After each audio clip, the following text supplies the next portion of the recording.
మీ అందరికీ కూడా నా హృదయపూర్వక వందనాలు తెలియచేస్తూ ఉన్నా. మీరు కూడా ఒకరితో ఒకరు వందనాలు చెప్పుకోండి.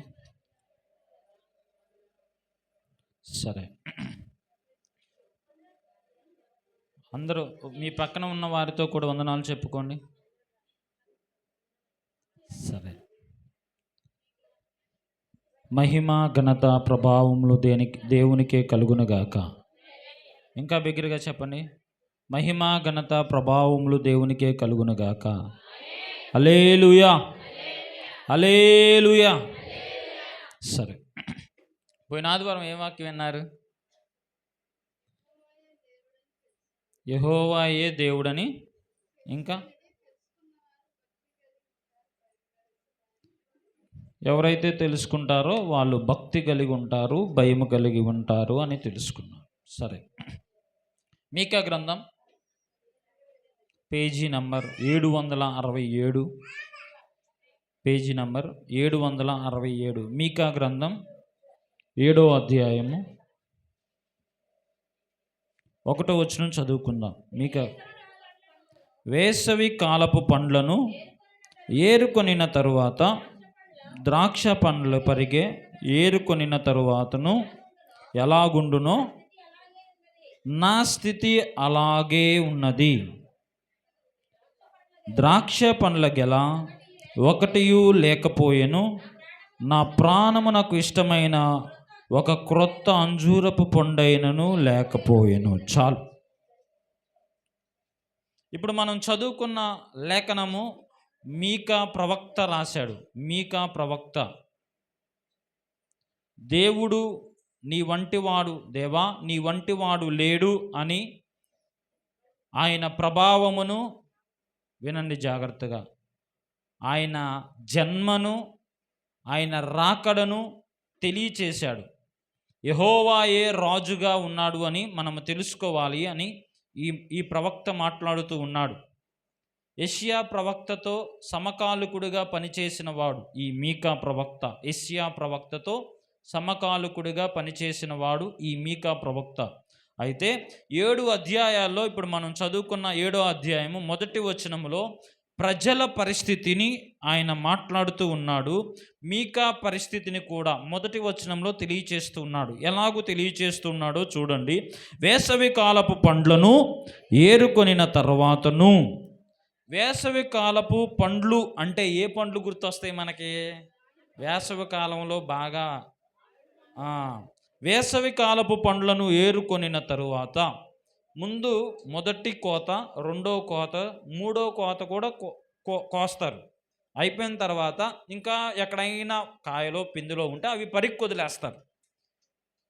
3 కోతలు అయిపోయిన తర్వాత కూడా, ఒక్కొక్కసారి 2 కోతలే జరుగుతాయి. 3 కోతలు అయిపోయిన తర్వాత కూడా, పరిక్కేరుకున్న తర్వాత కూడా, ఏరుకొనిన తర్వాత ఆ తోటలో ఏమైనా పండ్లు కనపడతాయా మనకి? కనపడవు. ఉపయోగం లేనట్లుగా అనిపిస్తుంది. ఫలించే అనుభవం ఇక లేదు. ఆ ఖాళీ తోటలో ఏ ఫలము లేని తోట ఎలా అయితే ఉందో నా జీవితము కూడా అలానే ఉంది అని మాట్లాడుతూ ఉన్నాడు ఈ ప్రవక్త. ద్రాక్ష పండ్లు పరిగి ఏరుకొనిన తరువాతను ఎలాగుండునో నా స్థితి కూడా అలాగే ఉన్నది అని మాట్లాడుతూ ఉన్నాడు. వినండి జాగ్రత్తగా. ద్రాక్ష పండ్లు కూడా పరిగి ఏరుకున్న తర్వాత ఎలాగూ కనబడుతుందో నా స్థితి కూడా అలాగే కనబడుతుంది అని మాట్లాడుతూ ఉన్నాడు. అయితే ఇప్పుడు ఆయన ఏ స్థితిలో ఉన్నాడని మనకు అర్థమవుతుంది? ఏ స్థితిలో ఉన్నాడని అర్థమవుతుంది చెప్పండి? ఏమీ లేనటువంటి స్థితిలో ఉన్నట్లుగా మనకు అర్థమవుతుంది. వేసవి కాలపు పండ్లు ఏరుకొనిన తర్వాత ఎలాగుంటుందో అలానే ఉంది నా జీవితం కూడా. ద్రాక్ష పండ్లు కూడా పరిగి వేరుకున్న తర్వాత ఎలాగూ ఉంటుందో అలాగే ఉంటుంది. ఇప్పుడు వేసవి కాలపు పండ్లు ఉన్నప్పుడు, అంటే ద్రాక్ష పండ్లు ఉన్నప్పుడు ఆ తోట మాలి లోపలికి వెళ్ళి ఆ తోటను ఎక్కడైనా పిచ్చికాయో లేకపోతే మందు కొట్టడము, నీరు పెట్టడము, ఆ తోటని శుభ్రంగా కావలి వారిని పెడుతూ ఉంటారు. ఎండాకాలంలోనే కావలి వారిని పెడుతూ ఉంటారు. కావలి వారు లేరు, ఇంకా శుభ్రం చేసేవారు లేరు, నీరు పెట్టేవారు లేరు, ఆ తోటను జాగ్రత్తగా కాపాడేవారు లేరు. అయినప్పటికీ కూడా ఎలాగుంటుందో వినాలి, ఎలాగుంటుందో అలాగా నా స్థితి ఉంది. ఎవ్వరు పట్టించుకోరు, అవునా కాదా? కాపు అయిపోయిన తర్వాత, కోత జరిగిపోయిన తర్వాత, కాపులో కోతలు అయిపోయిన తర్వాత, పరిగి ఏరుకున్న తర్వాత ఇంకా ఆ తోట యజమానుడు కూడా వెళ్ళి చూడడానికి ఏం చేస్తాడు? ఏమి వెళ్తావులే, ఏముంది ఇప్పుడు, అంతా అయిపోయిందిగా అనుకుంటాడు, అవునా కదా? ఇప్పుడు ఆయనను విడిచిపెట్టినట్లుగా ఆయనకు అనిపిస్తూ ఉంది. కావలి వారు లేరు, పట్టించుకునేవారు లేరు, నీరు పెట్టేవాళ్ళు లేరు. ఆ తోటలో ఎవ్వరూ రాలేనటువంటి పరిస్థితులు కనపడుతూ ఉన్నాయి. అయితే ద్రాక్ష పండ్లు గెల ఒకటి లేకపోయేను, నా ప్రాణమునకు ఇష్టమైన ఒక్క క్రొత్త అంజురపు పండైను లేకపోయాను. ఆయనకు బాగా ఇష్టమైన అంజూరపు పండ్లు కూడా లేవు, ద్రాక్ష పండ్లు కూడా లేవు. ఇప్పుడు ఆయనకి ఇష్టమైనవన్నీ పోయాయి, కాపు అయిపోయింది, కోతలు అయిపోయి పరిగేరుకున్నారు. ఆయన జీవితము నిర్మానుషముగా అయిపోయింది, ఎవరు పట్టించుకున్నటువంటి జీవితంగా మారిపోయింది. అలాంటి పరిస్థితిలో మాట్లాడుతూ ఆయన అంటూ ఉన్నాడు కదా, దేశములో భక్తుడు, 2వ వచనంలో, భక్తుడు దేశములో లేకపోయెను. హల్లెలూయా. ఏంటి ఫలాలు అంటే, ఫలమిచ్చే ఫలాలు ఏంటివి? ద్రాక్ష ఫలాలు, అంజురపు ఫలాలు. ఆ ఫలాలకు గుర్తుగా, ఆ ఫలాలకు నిదర్శనంగా ఎవరిని పెట్టుకున్నాడు అంటే, ఈయన ఆ దేశములోనే, ఆ తోటలోనే ఒక్కడు కూడా భక్తుడు లేడు. హల్లెలూయా. తోటలో ఫలాలు లేకపోతే ఎలాగో విడవబడిద్దో, ఇప్పుడు దేశంలో కూడా ఒక్క భక్తుడు లేడంట. ఎంత బాధకరం!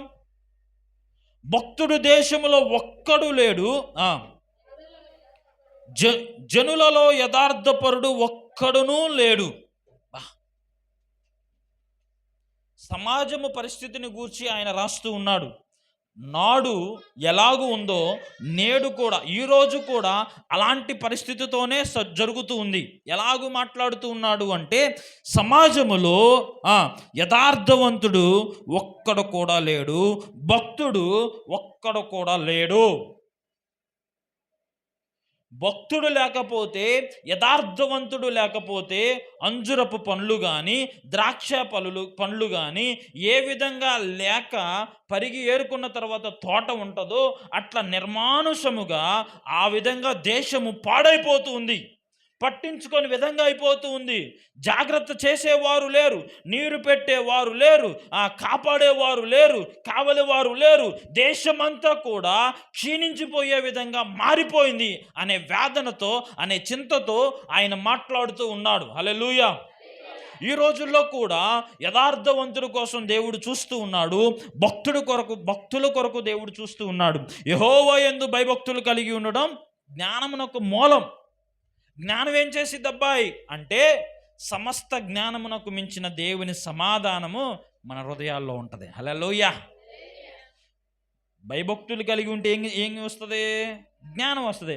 ఆ జ్ఞానమునకు మూలం అంటే, జ్ఞానమునకు మూలం అంటే ఏంటి? జ్ఞానం తర్వాత ఇక వచ్చేది ఏంటంటే సమాధానం. హల్లెలూయా. భయభక్తులు కలిగి ఉండడం వల్ల మనము దేవుని జ్ఞానాన్ని సంపాదించుకుంటాం. దేవుని జ్ఞానము సంపాదించుకున్న తర్వాత ఆయన సమాధానము మన హృదయాల పైన ఉంటుంది. హల్లెలూయా. ఇప్పుడు ఆ దేశమంతా సమాధానం ఉందంటారా? లేదు. యథార్థవంతుడు లేడు. ఎవడు మాట్లాడినా కానీ ఏం జరిగిందిరా అంటే ఏదో పిచ్చి కబుర్లు చెప్పడమే, అబద్ధాలు చెప్పడమే. యథార్థంగా మాట్లాడే వాళ్ళు ఒక్కరు లేరు, ఈ రోజుల్లో కూడా లేరు. చాలా వరకు యథార్థంగా భర్త భార్యకు చెప్పడం లేదు, భార్య భర్తకు చెప్పడం లేదు, పిల్లలు తల్లిదండ్రులకు చెప్పడం లేదు, తల్లిదండ్రులు పిల్లలకు చెప్పడం లేదు, సంఘ కాపరికి చెప్పడం లేదు. ఇలా సమాజం అంతా ఏ విధంగా మారిపోయింది అని అంటే అబద్ధముతో నిండిపోయింది. అబద్ధమునకు జనకుడు ఎవరో? అపవాది. అబద్ధమునకు జనకుడు ఎవరు? అపవాదికి మనము దాసులమైపోతూ ఉన్నాం. ఎవరైతే యథార్థంగా ఉంటారో, ఎవరైతే నిజాయితీగా ఉంటారో, ఎవరైతే భయభక్తులు కలిగి ఉంటారో, ఎవరైతే దేవుని ఆశ్రయిస్తారో, ఎవరైతే దేవుని నమ్ముకుంటారో, ఎవరైతే దేవుని పైన ఆధారపడతారో, ఎవరైతే దేవుణ్ణి ఆ సొంత రక్షకునిగా అంగీకరించి దేవుని కొరకు సమస్తమును నష్టముగా ఎంచుకొని దేవుని కొరకు నిలబడతారో వారి పక్షమున యెహోవా నిలబడతాడు. హల్లెలూయా. భక్తులుగా ఉండడానికి మనము ఆయన సహాయాన్ని కోరుకోవాలి. యథార్థవంతులుగా ఉండడానికి, నిజాయితీగా ఉండడానికి కారణం ఎవరు అనుకున్నారు? నిజాయితీని నేర్పించేది ఎవరో? సత్యము. ఆయన అన్నాడు కదా, నేనే మార్గము, నేనే సత్యము, నేనే జీవము. ఆయన సత్యమై ఉన్నాడు. దేవుని లక్షణము, దేవుణ్ణి మనం ఎప్పుడైతే పొందుకుంటామో అప్పుడే మనం సత్య ప్రవర్తనతో ప్రవర్తించగలం. యథార్థత లేకుండా ఎక్కడికి వెళ్ళావు అని అంటే, ఏమో ఆడికి వెళ్ళానని చెప్తే తిడతారేమో, ఈడకే వెళ్ళాలే, ఏమైపోతుంది? యథార్థత కరువైపోతుంది. ఏంటి ఏడకి వెళ్ళారండి అని అంటే, ఏమో మందు దాగి వచ్చానని చెబితే కొట్టిద్దాము, ఏడకి లేదులే ఇక్కడికే వచ్చాను అంటారు. యథార్థత లేదు, నిజాయితీ లేదు, సత్యము లేదు. దేశములో సత్యము లేకపోతే విడవబడిన చేను వలె, విడవబడిన తోట వలె మారిపోతుంది. విడవబడిన ఆ ద్రాక్ష తోట ఏ విధంగా అయితే విడవబడిద్దో ఆ విధంగా మారిపోతాం. అందుకే మనసులు కఠినంగా ఉన్నప్పటికీ కూడా, వినండి, మనస్సులు బాధ కలిగించినప్పటికీ కూడా, వినడానికి కొంచెం కష్టంగా ఉన్నప్పటికీ కూడా యథార్థంగా మాట్లాడితే, యథార్థంగా ఉంటే దేవుడు మనలను ఆశీర్వదిస్తాడు. హల్లెలూయా. 28వ అధ్యాయం సామెతల గ్రంథం, మీ తర్వాత చదువుకొని, నా అంశం అది కాదు. 28వ అధ్యాయం 1వ వచనంలో, ఎవడో తరమకుండానే దుష్టుడు పారిపోవును, యథార్థవంతుడు ఎలా ఉంటాడు? సింహం వలె ఉంటాడంట. హల్లెలూయా. దాన్ని కదిలించుకున్నాను. సరే, హల్లెలూయా.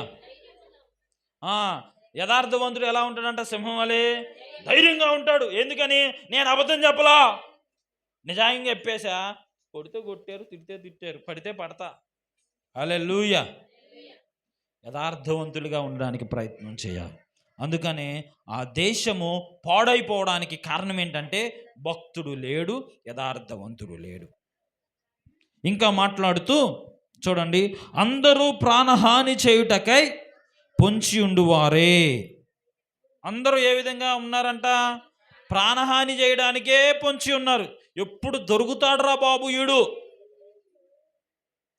ప్రాణహాని అంటే వెళ్ళి చంపనవసరంలా. కొంతమంది మాటలతో చంపేస్తారు, కొంతమంది మన మీద లేనిపోని పుట్టించి చంపేస్తారు. అందరూ కూడా ప్రాణహాని చేయడానికి పొంచి ఉన్నారు. ఈడెప్పుడు దొరుకుతాడు, ఆమె ఎప్పుడు దొరికిద్ది, ఈమె ఎప్పుడు దొరికిదా? దొరికాడు ఆయనంట. మొదలుపెట్టాక యుద్ధం ఏమంట, అబ్బో ఏమే కథంతా అని అనుకుంటా ఉంటారు. ప్రాణహాని చేసేవారే. ఎప్పటికైనా నా వైపు చూడండి అందరూ ఒకసారి. ఎప్పటికైనా నీకు బాగా ఇష్టమైన వాళ్ళని అడగండి, నా విషయంలో నీకు ఏమన్నా విషయం గుర్తుందా అని అంటే మేలు గుర్తుండదు వాళ్ళకి. ఏం గుర్తుంది అనుకున్నారు?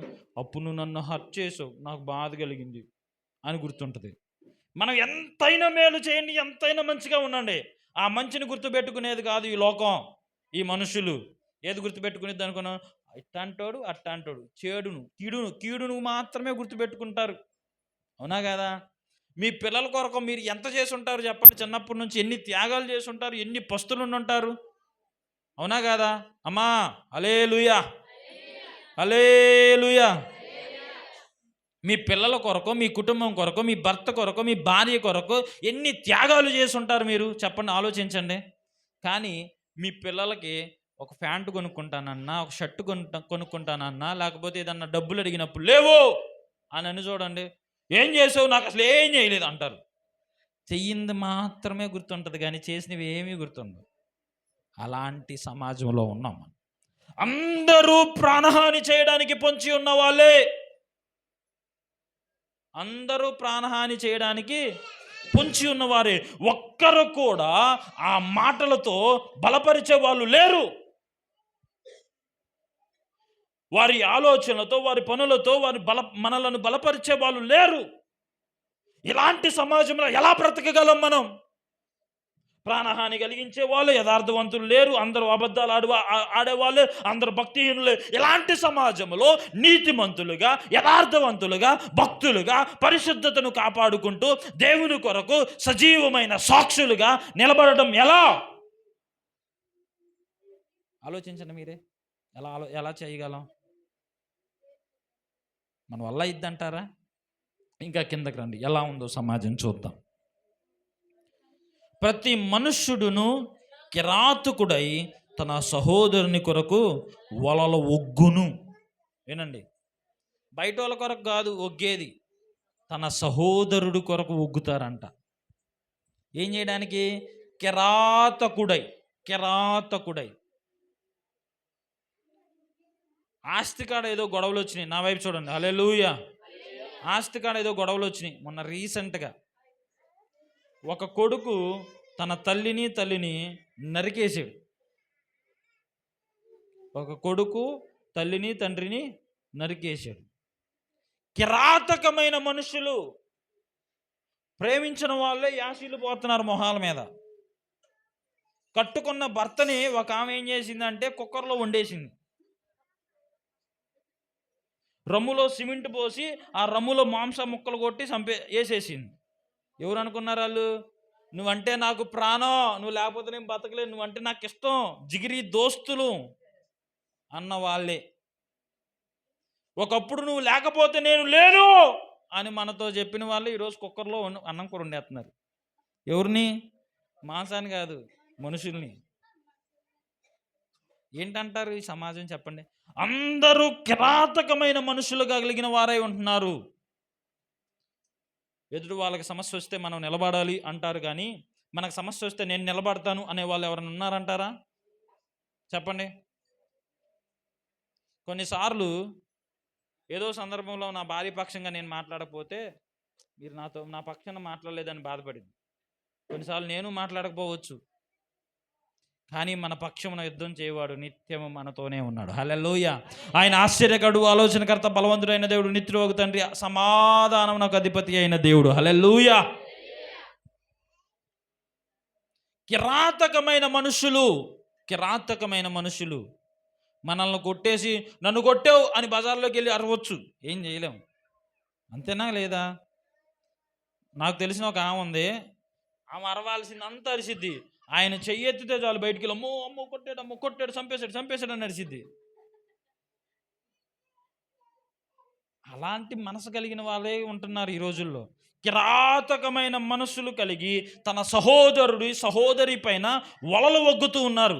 నాకంటే ఎక్కువ బాగుపడిద్దా, నాకంటే ఎక్కువగా డబ్బులు సంపాదించిద్దా, నాకంటే మంచి చీర కొనుక్కునిద్దా, నాకంటే ఉన్నతమైన స్థితిలో ఉండిద్దా, నాకంటే సంతోషంగా ఉంటాడా, నాకంటే ఆనందంగా ఉండిద్దా అని బయటోళ్ళు కాదు, సహోదరుడే కిరాతకమైన వలలు వగ్గుతూ ఉన్నాడు.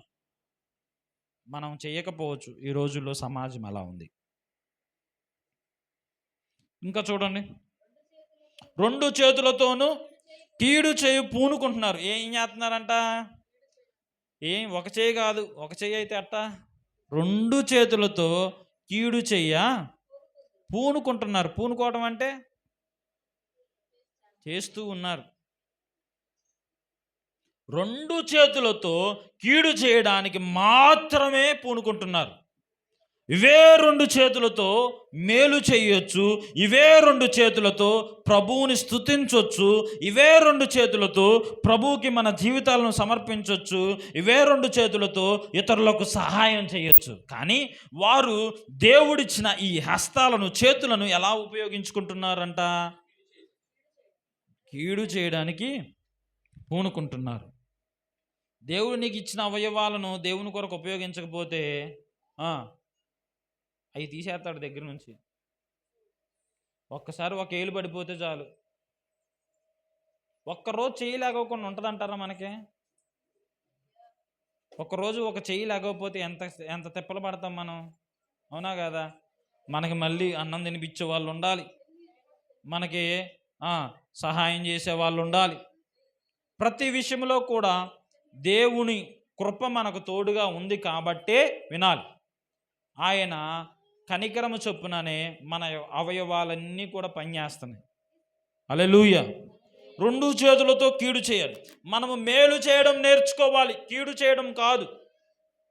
మేలు ఏ విధంగా చేయాలి అని ఆలోచించాలి, మేలు చేయడానికి పూనుకోవాలి. ఈ రోజుల్లో నీ చుట్టూ ఉన్నవారు నీకు కీడు చేయొచ్చు. వినండి, నీ చుట్టూ ఉన్నవారు నీకు కీడు చేయొచ్చు, కానీ నువ్వు మేలు చేయడం ఎప్పుడైతే వినాలి. కూర్చోబెట్టండి, పిల్లలందరినీ కూర్చోబెట్టు. ఎవరు పిల్లలు వాళ్ళ దగ్గర. నీవు ఎప్పుడైతే మేలు చేయడం నేర్చుకుంటావో, మేలు చేయడం నీకు చేతనవుతుందో, అప్పుడు కీడు చేత కీడుని జయించలేం. వినాలి, కీడు చేత కీడుని జయించలేం. ఇంకో సత్యం చెప్పనా, మేలు చేత కీడుని జయించగలం. హల్లెలూయా. మేలు చేత చెప్పాలి. మేలు చేత హల్లెలూయా, హల్లెలూయా, హల్లెలూయా. మేలు చేత కీడుని జయించగలం. అయితే ఇంకా చదవండి. అధిపతులు బహుమానము కోరుదురు. అధిపతులు ఏం చేస్తున్నారంట? ఎవరి దగ్గరికి వెళ్ళినా ఈ రోజుల్లో, ఎక్కడికి వెళ్ళినా ఏం తెచ్చు, మాకేం తెచ్చు, ఆడేం గిఫ్ట్ ఇవ్వలేదారా, మా పెళ్లి రోజుకి వచ్చి మా పుట్టినరోజుకి కూడా ఏం గిఫ్ట్ పంపించలేదా, ఏం తేలేదు, ఏం తేలేదా? అధిపతులైన వారు ఏం కోరుతున్నారంట? ఆ దినాల్లో బహుమతులు కోరుతూ ఉన్నారు. న్యాయాధిపతులు లంచము పుచ్చుకొందురు. న్యాయాధిపతులు ఏం చేస్తున్నారంట? లంచం పుచ్చుకొందురు. గొప్పవారు తమ మోసపు కోరికను తెలియజేయుదురు. అలాగున వారు ఏకపట్టుగా నుండి దానిని ముగింతురు. గొప్పవారు, అధిపతులు, న్యాయాధిపతులు ఏం చేస్తూ ఉన్నారు? గొప్పవారు, అధిపతులు, న్యాయాధిపతులు ఏం చేస్తూ ఉన్నారు? లంచం పుచ్చుకుంటున్నారు, బహుమతులు కోరుకుంటూ ఉన్నారు, ఇంకా మోసపు కోరికలు నెరవేరుస్తూ ఉన్నారు. ఈ మోసపు కోరికలను వినాలి. ఈ మోసపు కోరికలను కోరే వారిని మనం కొంచెం దూరంగా ఉంచడం చాలా మంచిది. ఇంకా చూసుకున్నట్లయితే చదవండమ్మా, 4వ వచనం. వారిలో మంచివారు మొండ్ల చెట్టు వంటి వారు. ఇది చాలా ప్రాముఖ్యమైనది. ఇప్పుడు ఇలాంటి సమాజంలో మంచి వాళ్ళు సమాజానికి ఎలా కనపడతారంట? ముళ్ళ చెట్టు వంటి వారు. ఎలా కనపడతారు? కొన్నిసార్లు మనం మేలు చేయడానికి చూసినా కానీ వాళ్ళని గుచ్చినట్లే అనిపిస్తుంది. ఎందుకంటే సత్యం ఎప్పుడూ కూడా ఖండిస్తుంది. హల్లెలూయా. సత్యం ఎప్పుడూ కూడా ఖండిస్తుంది, బుద్ధి చెప్పిద్ది. సత్యము నొచ్చుకునే విధంగా చేసిద్ది. హల్లెలూయా. నొచ్చుకొని మనము మార్చుకున్నట్లయితే దేవుడు తన గొప్ప కృపను, గొప్ప ఆశీర్వాదాలను మనకు అనుగ్రహింపచేస్తాడు. అయితే యథార్థవంతులు, మంచి వాళ్ళు, ఇప్పుడు అందరూ మంచి వాళ్ళు ఎలా కనపడుతున్నారు? వాళ్ళని పిలవపోయినా ఏం కాదు, మరి అంత మంచి ఉంటే అట్టా. వినండి. మంచివారు అందరూ కూడా ఎలా కనిపిస్తూ ఉన్నారు? ముండ్ల వంటి వారు. ముళ్ళు చేసే లక్షణం ఏంటి? ముళ్ళ స్వభావం ఏంటి? గుచ్చుకోవడం. ఇంకా ఇంకో ముళ్ళును తీయటం, ముళ్ళును ముళ్ళుతోనే తీయటం. ఇంకా ముళ్ళు స్వభావం ఏంటి? ఇతరులు లోపలికి ప్రవేశించకుండా కాపాడటం. ఎవడైనా లోపలికి వచ్చాడా ఏం చేసిద్ది? ఆ ముళ్ళు గుచ్చేసిద్ది. ఇంకా ముళ్ళ స్వభావం ఏంటి? ముళ్ళ స్వభావం చెప్పండి. పారవేయబడిద్ది, అంతే, లెక్క చేయద్దని. నరికేస్తారు, పారేస్తారు, కాల్చేస్తారు ముళ్ళను. ఇప్పుడు యథార్థవంతులు కూడా మంచివారు కూడా తృణీకరించబడేవారుగానే ఉంటున్నారు. మంచిగా ఉంటే మనం ఎలా కనపడతామంట వాళ్ళకి? అబ్బో, వాళ్ళతో మాట్లాడిపోయినా ఏం కాదులే, అలుసైపోతాం, చులకనైపోతాం, ముళ్ళ వంటి వారిగా కనబడిపోతాం. కానీ దేవుడు సెలవిస్తున్న మాట ఏంటంటే మంచి వారికే మంచి ఆశీర్వాదాలు ఉంటాయి. హల్లెలూయా. నీకు మంచి చేయడం చేతనైనప్పుడు ఖచ్చితంగా మంచి చేయాలి. వాళ్ళు ముళ్ళుగా భావించినా పర్వాలా, ఆ మంచి ఏదో ఒక రోజున బయటపడిద్ది కదా, ఆ రోజు ఆ యథార్థత ఏదో ఒక రోజున బయటపడిద్ది కదా, ఆ నిజము అసత్యము ఏదో ఒక రోజున బయటపడిద్ది కదా, అప్పుడు దేవుడు నీ జీవితంలో ప్రజల ఎదుట దేవునికి మహిమకరంగా నిన్ను ఉంచుతాడు. హల్లెలూయా. అయితే వారిలో మంచివారు ముళ్ళ చెట్టు వంటి వారు, వారిలో యథార్థవంతులు ముళ్ళ కంచె కంటెను ముండ్లుగా నుందురు.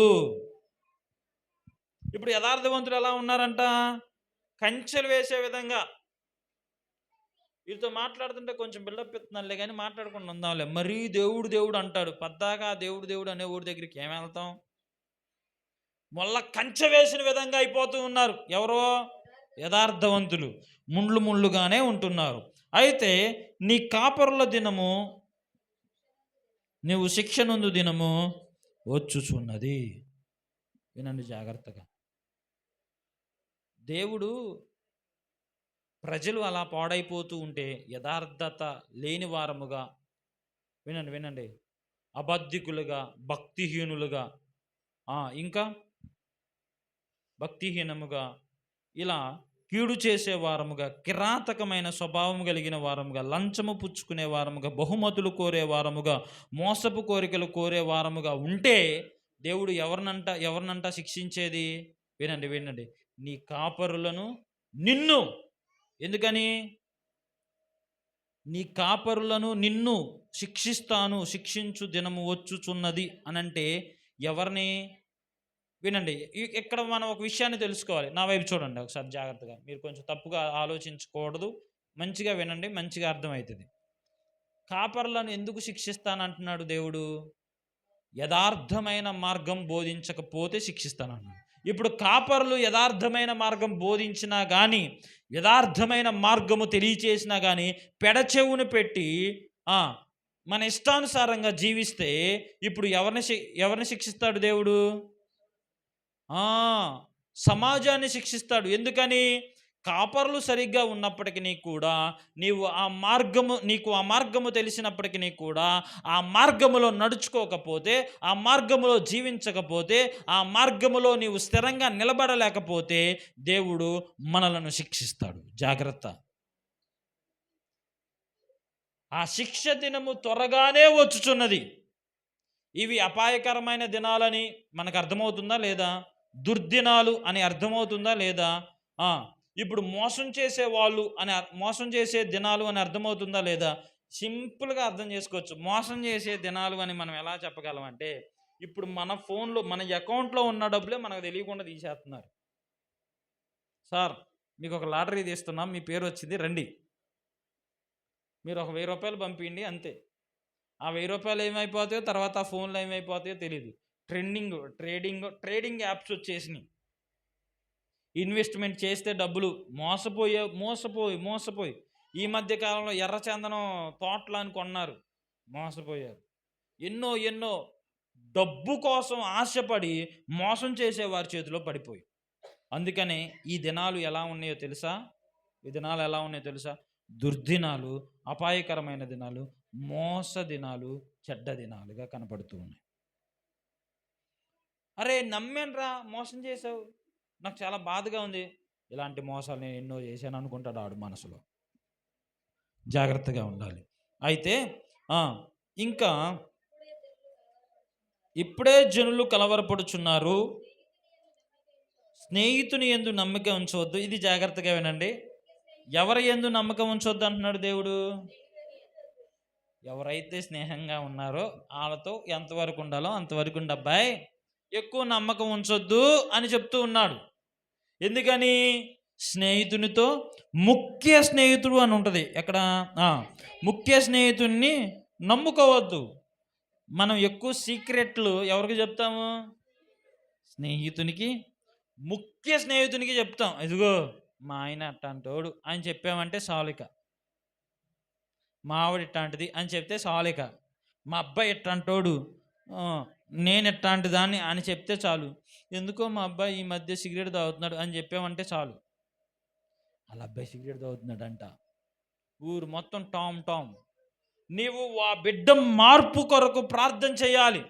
ఆయనతో మాట్లాడాలి, కుమారుడు కొరకు కన్నీరు కార్చాలి, దేవుని సహాయాన్ని కోరుకోవాలి. ఒకరి ముందు నీ కుటుంబాన్ని కానీ, నీ జీవితాన్ని కానీ, నీ బలహీనతలు కానీ వ్యక్తపరచొద్దు, వారికి తెలియజేయొద్దు. ఎందుకని? వాళ్ళే శత్రువులుగా మారిపోతారు. ఆ రోజున ఎలా ఉంటుందో తెలుసా మన జీవితం?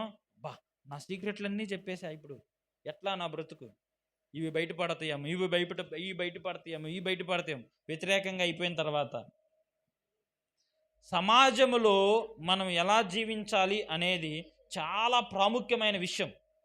సత్యవాక్యమును సరిగా మనము నేర్చుకొని జీవవాక్యమును, జీవ గ్రంథమును మనం చేతపట్టుకొని అది మన హృదయాల్లో పెట్టుకొని దేవుని యందు మాత్రమే నమ్మకం ఉంచాలి. స్నేహితుని నమ్మవద్దు, ముఖ్య స్నేహితుని కూడా నమ్ముకోవద్దు. ఇంకా మాట్లాడుతూ, నీ కౌగిటిలో పండుకొని ఉన్న దాని ఎదుట నీ పెదవుల ద్వారమునకు కాపు పెట్టు. ఏ విషయాలు పడితే ఆ విషయాలు మాట్లాడుకోకూడదు. అప్పుడు మన పెదవులకు ఏం చేయాలంట? మనం కాపు పెట్టాలి. కాపు పెట్టడం అంటే మౌనంగా ఉండాలి. అన్నీ చెప్పేస్తే, అన్నీ అర్థం చేసుకునే వాళ్ళకి మాత్రమే చెప్పుకుంటే కొంచెం ప్రయోజనం. అపార్థం చేసుకునే వాళ్ళకి అన్నీ చెప్తే ఏం చేయాలి మనం?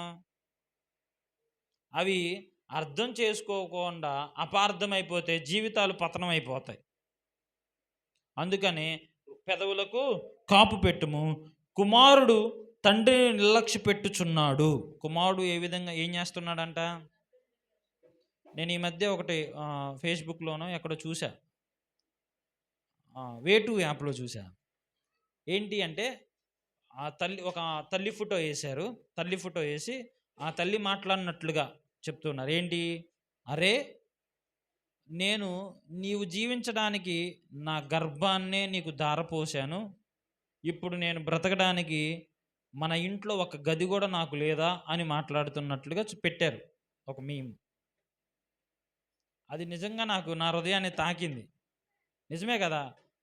ఇప్పుడు కుమారుడు తండ్రిని నిర్లక్ష్య పెడుతూ ఉన్నాడు అంటే ఎందుకని అలాంటి స్థితి వచ్చేసింది? నవమాసాలు ఒక తల్లి కుమారుణ్ణి మోసి ఏ బాధ కలిగినా, ఏ ఇబ్బంది కలిగినా, ఒక్కోసారి కాలుతో తన్ని, చేతితో తన్నినప్పుడు బయట వాళ్ళు వచ్చి మనల్ని తంతే మనకి ఎట్లుండిద్ది? ఏంట్రా తంతనావు అని అంటాం, అవునా కదా? అదే మన గర్భంలో పెరుగుతున్న బిడ్డ తంతే ఎంత మురిసిపోతామో, ఎంతమందికి చెప్పుకుంటాం, ఇదిగో తన్నేడు చూడు, అదిగో తన్నేడు చూడు, ఇది ఎక్కడెక్కడెక్కడెక్కడ అని చెప్పించుకుంటాం, అవునా కదా? అలాంటి కొడుకే ఒక తండ్రిని నిర్లక్ష్య పెడుతూ ఉంటే, తల్లిని నిర్లక్ష్య పెడుతూ ఉంటే ఎలా? నీ కొరకు తన జీవితమును మరణపు అంచుల వరకు వెళ్ళి నిన్ను బ్రతికించుకుంటే, అలాంటి కొడుకే ఒక తల్లిని కొడుతూ ఉంటే, ఒక తల్లిని నిర్లక్ష్య చేస్తూ ఉంటే, తండ్రిని నిర్లక్ష్య పెడుతూ ఉంటే ఎలా? ఈరోజు దేవుడు అడుగుతూ ఉన్నాడు, ఈ సమాజం ఇలానే ఉంది, మనం అలా ఉండకూడదు. కుమారుడు తండ్రిని నిర్లక్ష్య పెట్టుచున్నాడు, కుమార్తె తల్లి మీదకిని, కోడలు అత్త మీదకిని లేచెదరు. కుమార్తె ఏం చేసిద్దంట? అని తల్లి మీదకి లేస్తుంది. కోడలు ఏం చేసిద్ది? అత్త మీదకి లేస్తున్నారు. అత్తలేమో కోళ్ళ మీదకి, కోడళ్ళేమో అత్తల మీదకి లేచిపోతున్నారు ఈ రోజుల్లో. ఇప్పుడు జరిగేది కాదండి ఇది. అనాది కాలంలోనే దేవుడు ఇట్లా ఉంటారు. అబ్బాయి ఏంటి, ఇన్నాళ్ళు మా కోడలు బంగారం అనుకున్నానే, ఇప్పుడు మా కుమార్తె బంగారం అనుకున్నానే, ఇప్పుడు ఇలా లేచారేంటి అని అనుకోవచ్చు. కానీ దేవుడు అన్నాడు కదా, ఆనాడు సమాజం అలానే ఉంది, ఈనాడు సమాజం కూడా అలానే ఉంది. కుమార్తె తల మీదకిని, కోడలు అత్త మీదకిని లేచెదరు, ఎవరు ఇంటి వారు వారికే విరోధులు అవుతూ ఉన్నారు. ఎవరి ఇంటి వారు వాళ్ళకే విరోధమైన స్వభావాలు. కోపం రావచ్చు, కానీ ఆ కోపం ఎప్పటి వరకు తెలుసా? నా వైపు చూడండి ఒకసారి. భర్త మీద కోపం రావచ్చు అంటే రావచ్చు, ఎందుకంటే భర్త కాబట్టి.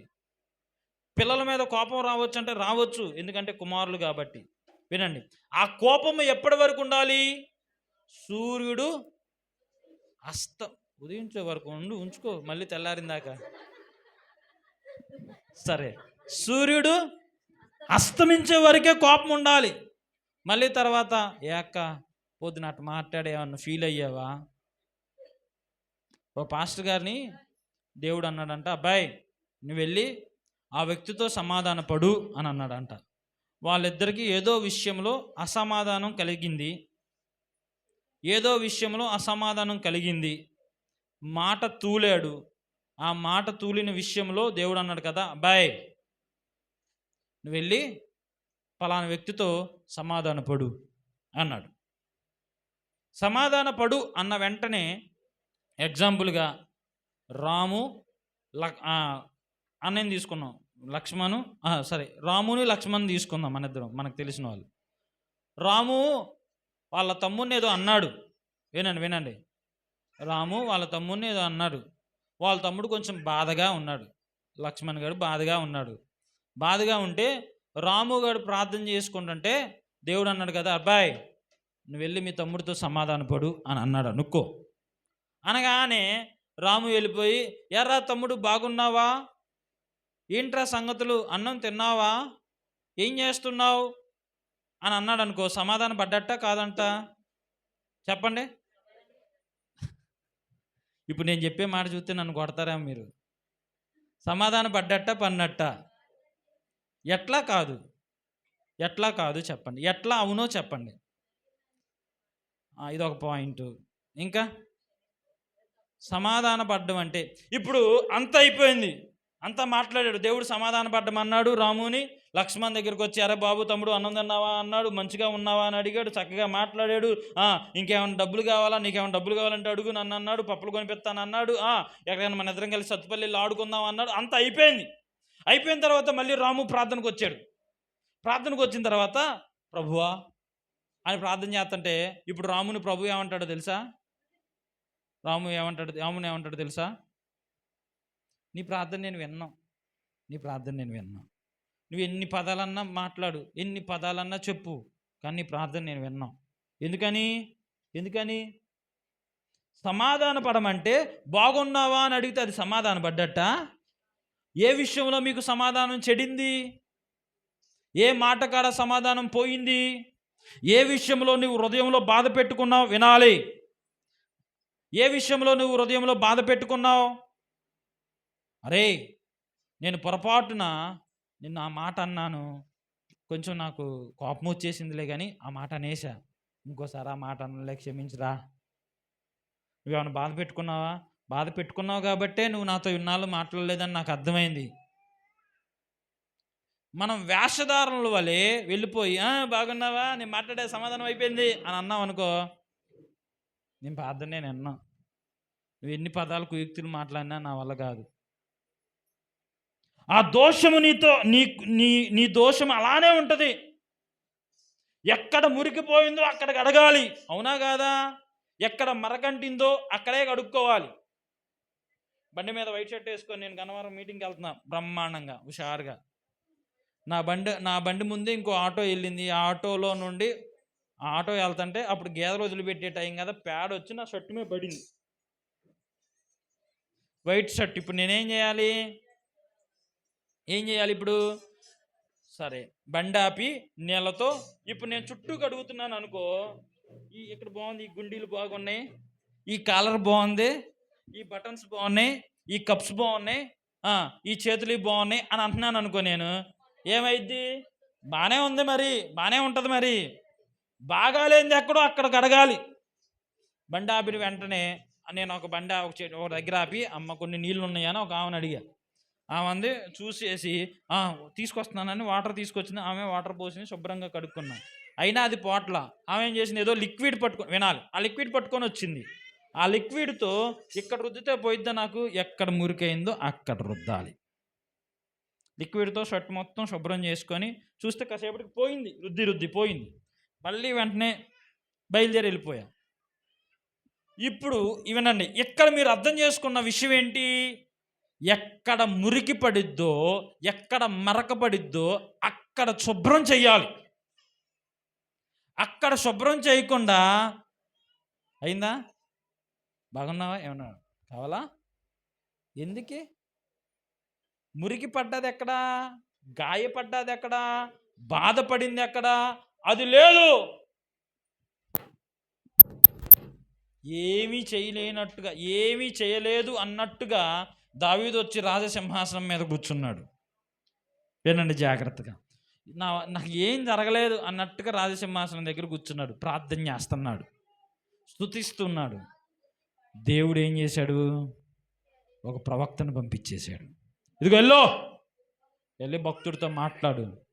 అయ్యా రాజా, ఒక ఇంట్లో గొర్రెలు చాలా ఉన్నాయి, చాలా ఆస్తిపరుడు ఆయన. ఆ ఇంటి పక్కనే ఒక పూరు గుడిసె ఉందయ్యా. ఆ పూరు గుడిసెలో వినండి, ఆ పూరు గుడిసెలో ఒక వ్యక్తి ఉన్నాడు. ఆ వ్యక్తికి ఒకే ఒక గొర్రె పిల్ల ఉంది, పిల్లలు కూడా లేరు.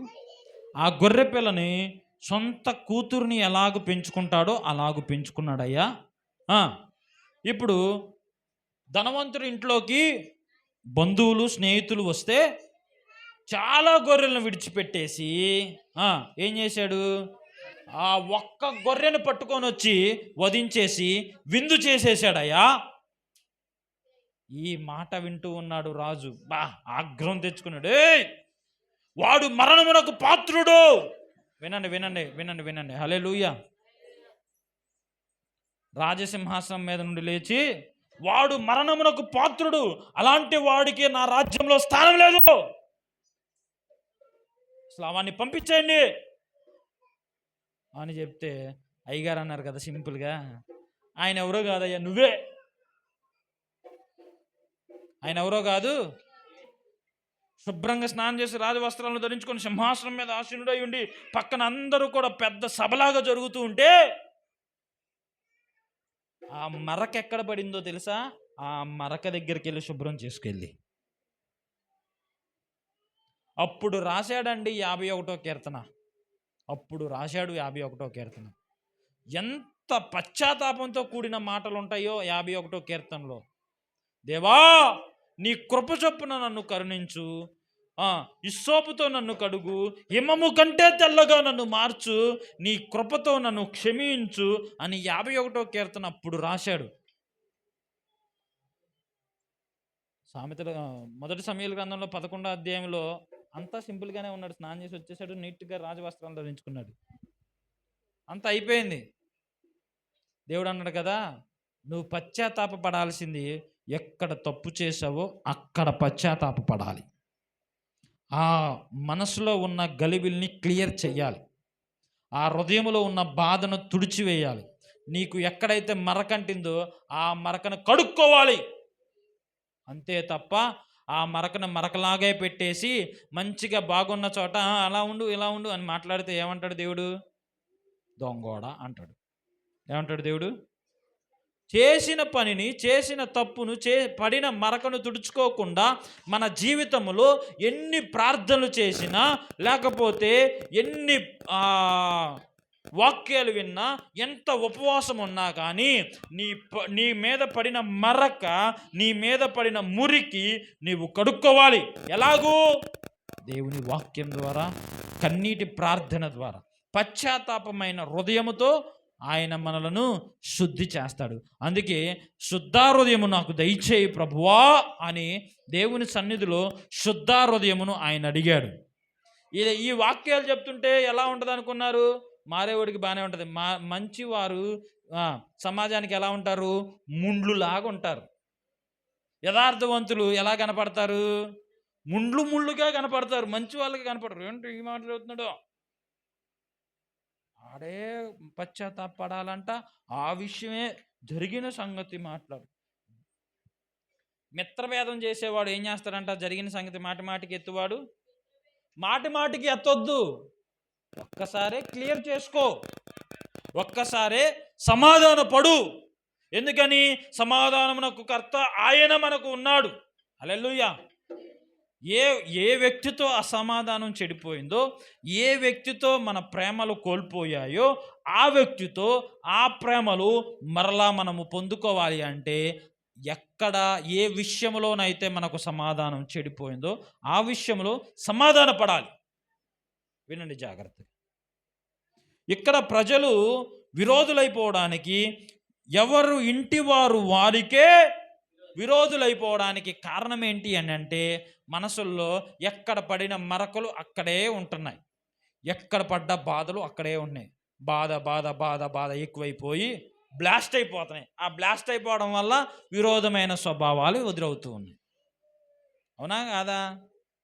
నేను చెప్పేది కొంచెం బాధగా ఉందా, కొంచెం యథార్థంగానే ఉందా అంటారా? బాధగా ఉందన్న వాళ్ళు ఒకసారి హల్లెలూయా చెప్పండి. మా కోసమే దేవుడు మాట్లాడుతున్న వాళ్ళు అన్న వాళ్ళు ఒకసారి హల్లెలూయా చెప్పండి. హల్లెలూయా, హల్లెలూయా. ఇప్పటి నుంచి ఒక తీర్మానం తీసుకో. నేను నా హృదయము పైన కానీ వ్యక్తుల పైన కానీ ఎవరితో అసమాధానమో వారితోనే సమాధాన పడతాను. ఎక్కడ పడ్డామో అక్కడే లేవాలి, అంతే తప్ప ఇక్కడ పడి అక్కడ లేచామనుకో ఏమంటారు? ఇదే అంటే ఏడబడి ఏడలేసాడు అంటారు. అవునా కాదా? యాక్సిడెంట్లో, నాకు బండి యాక్సిడెంట్లో నేనేమో బండి ఏమో ఏడబడింది, నేనేమో ఎగిరి ఆడ కాలం ఉంది, ముళ్ళ కంచి ఉంది, ఎగిరి అటుపక్క పడ్డా. ఏమన్నా తేడా అవుతే ఆ ముళ్ళ కంచెలు నాకు తగిలేయి చచ్చిపోయేవాడిని. నేను ఆ కాలంలో పడేవాను, ఊపిరాడకు పోయేవాడిని. కానీ నేనేం చేశాను, అప్పుడు ఎగిరి అడ్డుపడ్డా. ఎట్లా ఎగిరానో నాకు తెలియదు, మొత్తానికి ఎగిరి అడ్డుపడ్డా. బండి గొల్లైంది కానీ నేను బాగానే ఉండి లేచెట్టిచ్చు అనుకుంటున్నాను బండి నేర్చుకునే కొత్తలో.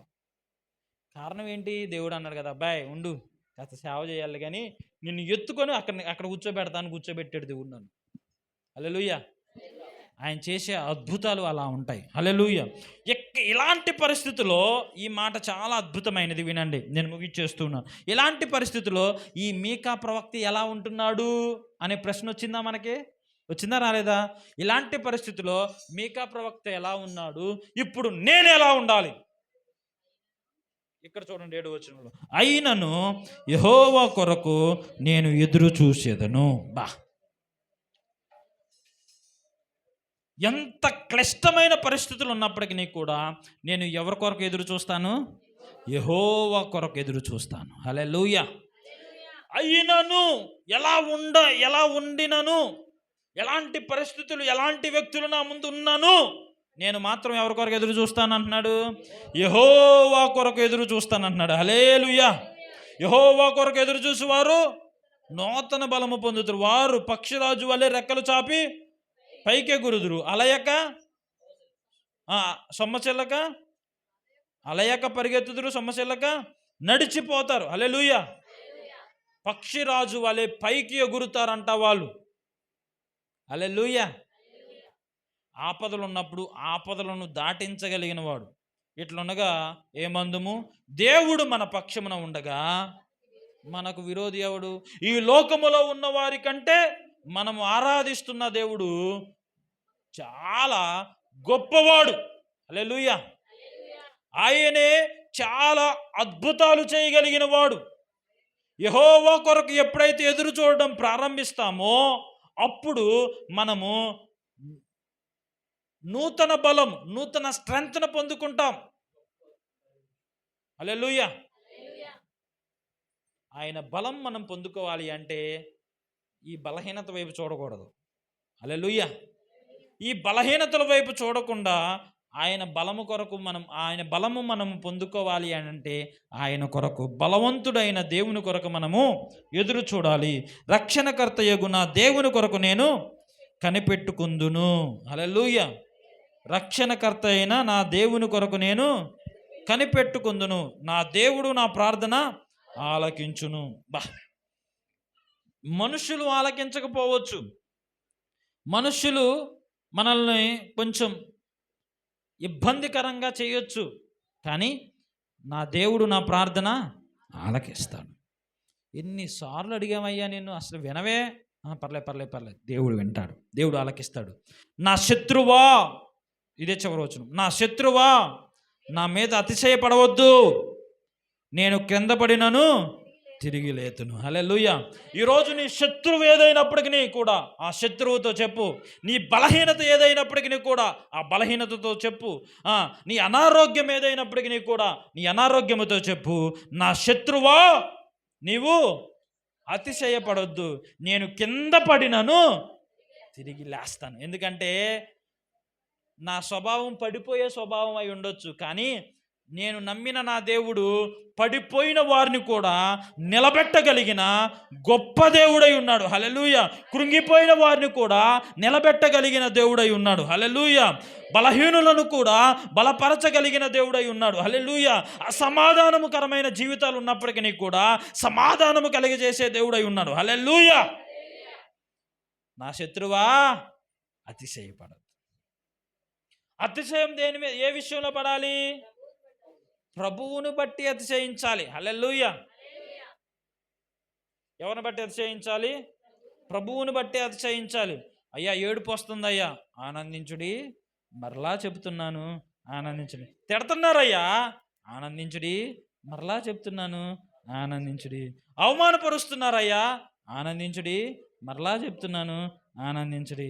చీ అంటున్నారయ్యా, ఆనందించుడి, మరలా చెప్తున్నాను ఆనందించుడి. హల్లెలూయా. ఇదే మాట ఎవరిని బట్టి ఆనందం? మనుషుల్ని బట్టి ఏడుపు వస్తుంది, మనుషుల్ని బట్టి దుఃఖం వస్తుంది, మనుషుల్ని బట్టి బాధ వస్తుంది, మనుషుల్ని బట్టి తలనొప్పి వస్తుంది. కాదంటారా? తల బద్దలైపోతుందండి. ఎందుకు? అలాంటి సమయంలో ఏం చేయాలనుకున్నారు? ఆనందించుడి, మరలా చెప్తున్నాను ప్రభువునందు ఆనందించుడి. హల్లెలూయా. అతిశయపడొద్దు. నేను క్రింద పడినా కూడా తిరిగి లేస్తాను. నేను అంధకారమందు కూర్చున్నాను, యెహోవా నాకు వెలుగుగా నుండును. నేను ఒకవేళ అంధకారములో ఉన్నట్లుగా అనిపించవచ్చు, యెహోవా నాకు వెలుగాయే, యెహోవా నా ప్రాణ దుర్గమయే, నేను ఎవరికి ఎల్లడు భయపడను, నేను ఎవరికి ఎల్లడు భయపడను. నా తల్లయో నా తల్లయో ఒకవేళ మరచినను, నా తల్లయో నా తల్లయో ఒకవేళ మరచినను. ఆపత్కాలములో చేయి విడవకను, ఆపత్కాలములో చేయి విడవకను, యెహోవా నన్ను చేరదీయును. ఆపత్కాలములో చేయి విడవకను, యెహోవా నన్ను చేరదీయును. యెహోవా నాకు వెలుగాయే, యెహోవా నాకు రక్షణయే. నా ప్రాణ దుర్గమయే, నేను ఎవరికి ఎల్లడు భయపడను, నేను ఎవరికి ఎల్లడు భయపడను. హల్లెలూయా. అంధకారమందు కూర్చున్నా కానీ, అంధకారము వంటి పరిస్థితుల్లో ఉన్నా కానీ యెహోవాయే నాకు వెలుగు. ఒక ఆవిడ ఇలానే ప్రార్థన చేసుకుంటుంది. కన్యక వివాహం కొరకు ఎంగేజ్మెంట్ అయిపోయి ప్రార్థన చేసుకుంటుంటే, మరియా నీకు శుభము కలుగును గాక అన్నాడు దేవదూత వచ్చి. శుభం ఏంటి? ఆమెకి ఏమైనా శుభం ఏమైనా ఉంటుందంటారా? శుభం కలిగిద్దా? ఛీ, పెళ్ళి కాకముందే గర్భం ధరించిన దానా, అది శుభమా? పెళ్లి చేసుకునేదాకా కూడా ఆగలేకపోయావా, అది శుభమా? ఎంగేజ్మెంట్ అయిందిగా, పెళ్ళి అయిందా, పెళ్ళి కాకముందే గర్భం ధరించుకొని తిరుగుతూ ఉన్నావు, అది శుభమా?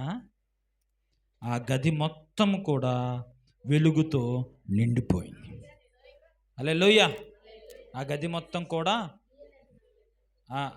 మొత్తం కూడా వెలుగుతో నిండిపోయింది. వినండి వినండి వినండి వినండి. దేవుని కొరకు అవమానపడితే దేవుడు ఆ అవమానాన్ని ఘనతగా మారుస్తాడు. ఇప్పుడు మరియను అవమానించిన వాళ్ళు చాలామంది ఉన్నారు. వినండి, నా వైపు చూడండి. అయిపోయింది. మరియను అవమానించిన వాళ్ళు చాలామంది ఉన్నారు, మరియను దూషించిన వాళ్ళు చాలామంది ఉన్నారు. దేవుని కొరకు అవమానపడ్డ మరియ ఎప్పటికీ బతికే ఉంది. ఎట్లా? మన హృదయాల్లో ఇప్పటికీ ఆమెను తలుసుకుంటున్నాం. మనం ఎప్పటికీ ఆమెను బట్టి ప్రభువుని స్తుతిస్తూ ఉన్నాం, సంతోషిస్తూ ఉన్నాం.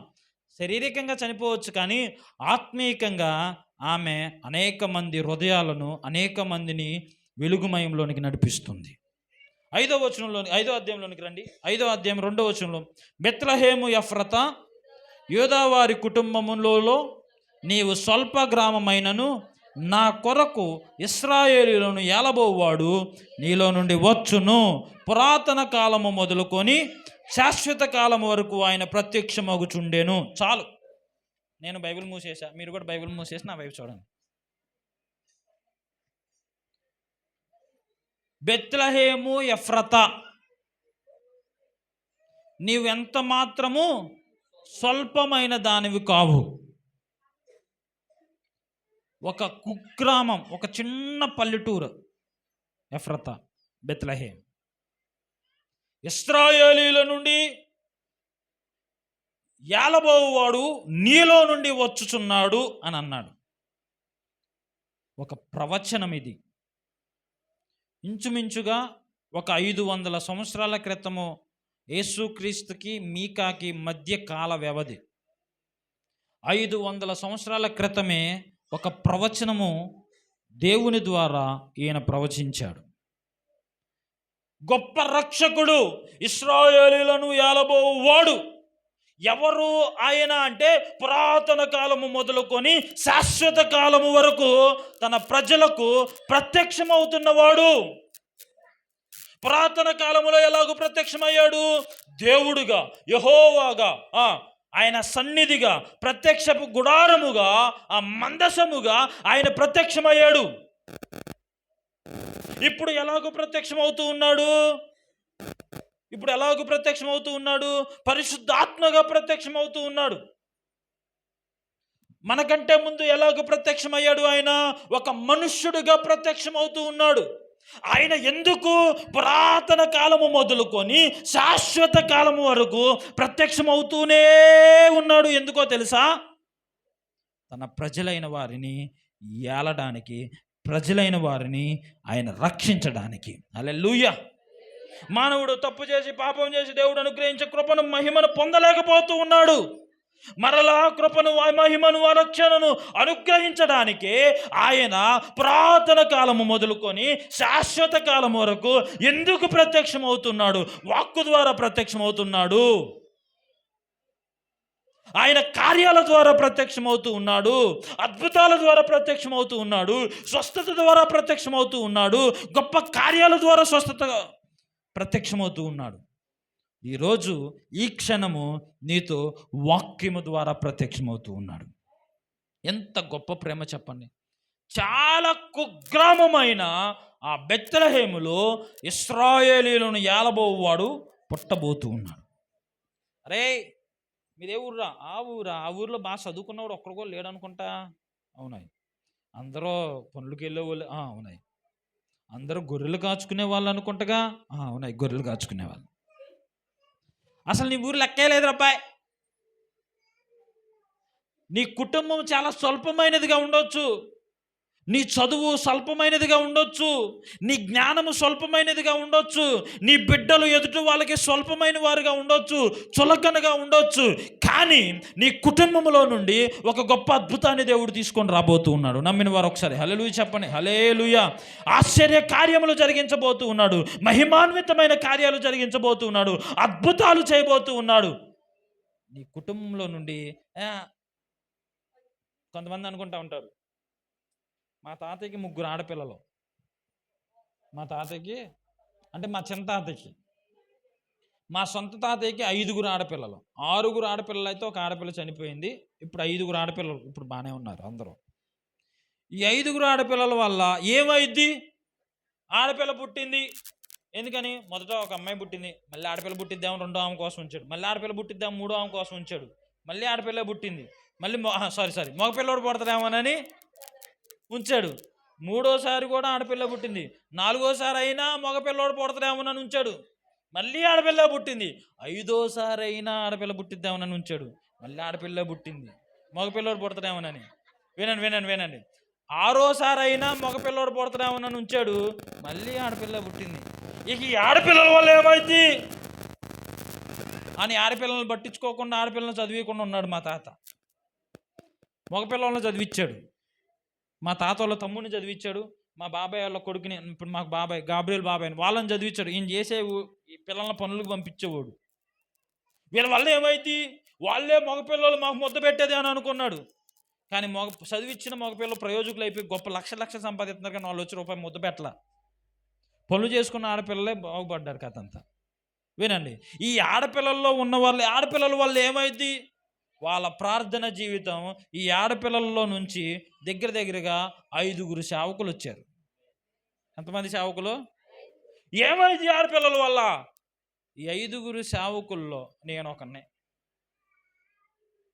ఏమైంది? ఏమల్ల కదా, వీళ్ళంతా ప్రయోజనం పెళ్లి చేసి పంపిస్తామే అని అనుకున్నాడు అంతే. వీళ్ళ వల్ల ఏమైద్ది అని అనుకున్నారు. ఆడపిల్లల వల్ల ఏమైద్ది అని అనుకోబాకండి, జాగ్రత్త, వాళ్ళు చాలా అద్భుతమైన వ్యక్తులు అంతే. ఏమైంది అని అన్నారు మా తాతని. ఇప్పుడు 5 సేవకులు బయటకు వచ్చారు. ఈ 5 సేవకులు గొప్ప ప్రసంగికులు అయ్యారు. హృదయాలను మారుస్తూ ఉన్నాడు. ఈ 5 ద్వారా సమాజానికి ఉపయోగపడుతూ ఉన్నారు. హల్లెలూయా. నీ కుటుంబము స్వల్పమైనదే, నువ్వు స్వల్పమైన వాడువే. నువ్వు ఏదైతే పనికిరాదు అని పక్కన పెడతావో ఏదో ఒక రోజున అదే నీకు పనికి వస్తుంది, తెలుసా?